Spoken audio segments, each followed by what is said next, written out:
ये औरत कभी भी अपनी बेटी को स्कूल गेट पर लेने नहीं जाती थी। हर बार वो बेटी को थोड़ा दूर चलकर आने को कहती, फिर गाड़ी में बैठाती। उस दिन जब औरत बेटी को लेने आई तो एक लड़के ने जानबूझकर उसकी बेटी को धक्का दे दिया। उसने उसे गरीब घर की लड़की कहकर नीचा दिखाया। फिर क्लासमेट्स हंसने लगे, कहने लगे कि तेरी मम्मी के पास गाड़ी नहीं है, इसलिए तुझे स्कूल गेट पर लेने नहीं आती। बेटी को बहुत बुरा लगा। जब वो गाड़ी में बैठी तो गुस्से में उसने अपनी माँ से पूछा, मम्मी आप मुझे स्कूल गेट पर लेने क्यों नहीं आती? औरत ने प्यार से समझाया, बेटा हम अपनी अमीरी छुपा रहे हैं। अगर सबको पता चल गया कि तू सबसे अमीर आदमी की बेटी है तो तुझे सच्चे दोस्त नहीं मिलेंगे। बेटी को माँ की सच्ची नीयत समझ आ गई। फिर उसने अपना फोन उठाया ताकि मम्मी की फोटो पापा को भेज सके, लेकिन उसने गलती से फोटो पेरेंट्स ग्रुप में भेज दी। जैसे ही बाकी पेरेंट्स ने फोटो देखी, सबने औरत की तारीफें करनी शुरू कर दी। लेकिन एक घमंडी औरत जो खुद को गू ग्रुप के सीईओ की बीवी बता रही थी, जल गई। उसने कहा कि ये लग्जरी कार मेरे हस्बैंड की है। फिर वो और कुछ औरतें गाड़ी के पास आ गईं ताकि औरत को झूठा साबित कर सके। जब औरत ने देखा कि ग्रुप में शेयर की गई गाड़ी की फोटो बिल्कुल उसकी गाड़ी जैसी थी तो वो हैरान रह गई, क्योंकि उस गाड़ी को सिर्फ 2 ड्राइवर ही चलाते थे। फिर उसने अपने ड्राइवर से पूछा, गाड़ी की देखभाल कौन करता है? ड्राइवर ने जब दूसरे ड्राइवर का नाम लिया तो घमंडी औरत घबरा गई, क्योंकि वो उसका पति ही था। अब सच सामने आ गया। उस औरत ने अपने पति के ओहदे का गलत फायदा उठाकर खुद को सीईओ की बीवी बताया था और ये भी झूठ बोला कि गाड़ी उसके पति ने उसे गिफ्ट में दी है। फिर उसने गुस्से में कहा, तुरंत इस गाड़ी से बाहर निकलो। लेकिन जब बेटी ने कहा, मुझे डर लग रहा है, तो औरत ने ड्राइवर को घर ले चलने को कहा। घमंडी औरत ने फिर गुस्से में एक वॉइस मैसेज भेजा, अगर इस औरत ने मेरी गाड़ी गंदी कर दी तो ये जिंदगी भर भरपाई नहीं कर पाएगी। ये सुनकर औरत हैरान रह गई। उसे लगा कि उसके पति की कहीं और भी एक बीवी है। पर बेटी बोली, पापा का पूरा पैसा तो मम्मी संभालती है। अगर पापा दूसरी औरत रखना भी चाहे तो उनके पास पैसे ही नहीं होंगे। मगर घमंडी औरत फिर भी चुप नहीं हुई। उसने टीचर से कहा, इस औरत को ग्रुप से निकालो। टीचर ने भी हाँ में हाँ मिला दी और कहा कि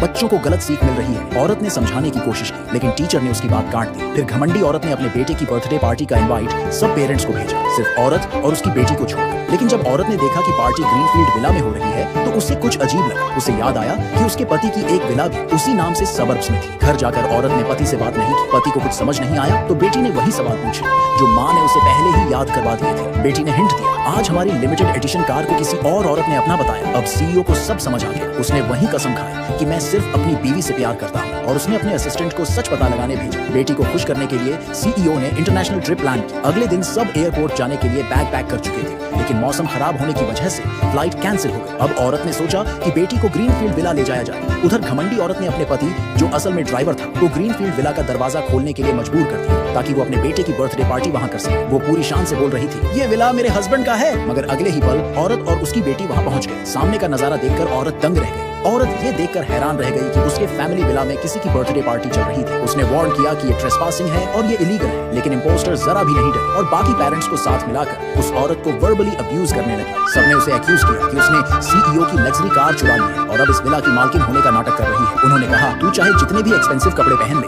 तू हाई सोसाइटी की नहीं लगती। और उसने उसे तुरंत